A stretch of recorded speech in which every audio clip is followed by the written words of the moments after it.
everyone. I'm Marty Durham with Wizards of the Coast Publishing. Welcome to Book Nook Al Fresco today. I'm supposed to be interviewing award-winning game designer and author of the Dragon War, James Wyatt, but for some reason he hasn't shown up yet. I'm not quite sure where he's at. Hopefully he'll be here soon. Oh, well, speak of the devil, and here he is. Hi, Marty. Hi, James. Welcome to the Book Nook. Thanks. Glad you can make it today. My pleasure. Lovely day for it. It is. It's a good day for it. All right, well, let's get right into it. So now Dragon War is the concluding volume in your trilogy, the Draconic Prophecies.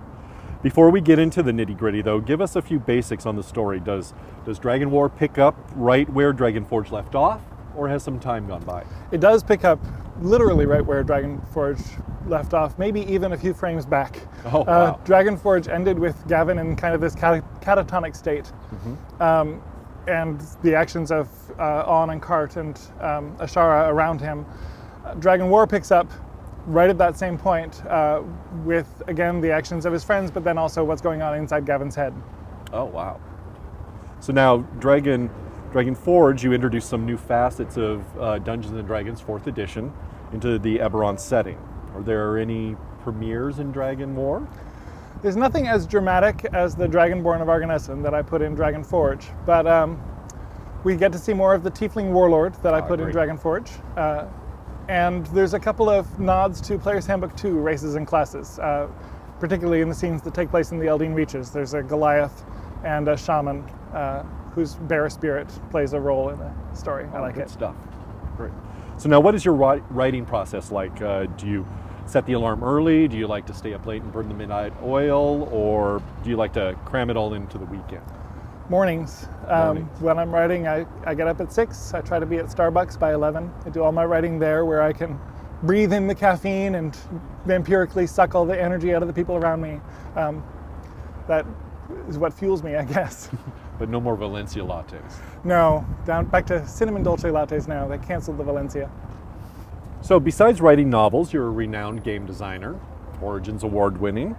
So what's the biggest difference in how you approach the two? Is one easier than the other in any way?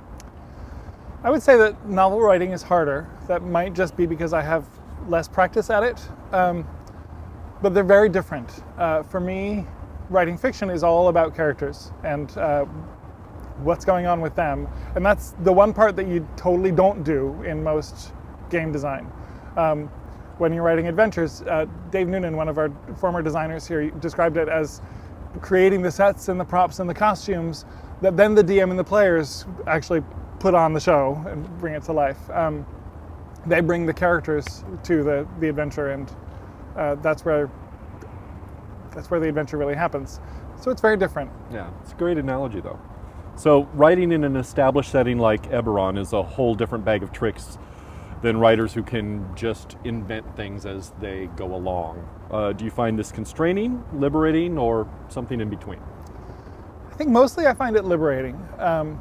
It lets me focus in on the characters and the story that I want to tell without having to do the groundwork that an author creating a setting from scratch has to do at the start of a book to figure out how magic works and the other conceits of the world. Of course, I have the luxury of being the design manager for D&D 2, so if there's something that I want to put into Eberron, I can usually make that happen. That makes it easy. Yeah. So now Storm Dragon started with a very exciting prison break, then it turned into a mystery high adventure story. In Dragonforge, we continued that tradition, but added on an element of exploration to the story. So now I take it from the title of Dragon War that all of that is coming together for a big battle. Was this the plan from the beginning, or did the story evolve as you wrote it? There are a couple of big battles, and the evolution of it is kind of a funny story because I went into writing Storm Dragon figuring I was doing one novel and was planning to leave some loose ends at the end so that I could do a sequel if there was demand for it, really. That changed very quickly into, hey, James, write us a trilogy. But I didn't have time. I was writing Storm Dragon on such a short schedule that I didn't have time to start thinking seriously about what the other two books were going to do. So I tried to plant seeds and lay groundwork for those as I went, but Dragon War in particular was a vast unexplored landscape when I started, and I made it up as I went along. Okay. So is there a particular scene or part of Dragon War that was your favorite? Oh, there's a bunch. On the changeling character in the trilogy has been on this spiritual journey throughout the book, and that really comes to a head in this book in a scene in the Cathedral of the Silver Flame in Fairhaven, which is one of my favorites. The book actually ends back in that cathedral in the epilogue, which is another one of my favorites. Got a scene with Rienne among the defenders of the Eldine Reaches that I really like, a lot of interaction going on there. I guess those are the big ones. Oh, the whole end. The big final battle against the Tiefling Warlord and all that good stuff. Okay, great. I think. So what books are you reading these days?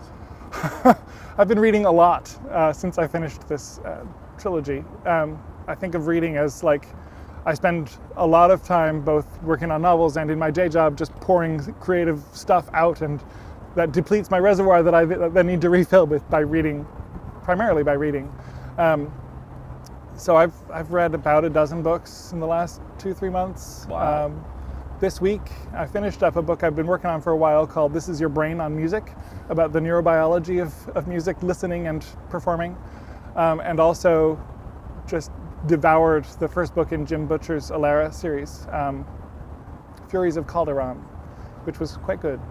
I stayed up until 2:30 in the morning finishing it. So what writers were the biggest influence on your own writing? I read a lot of classic fantasy when I was a kid, starting with The Lord of the Rings, which I read for the first time in 4th grade. Moorcock's Elric series, the Fafhrd and Grey Mouser books, Thomas Covenant series, Donaldson.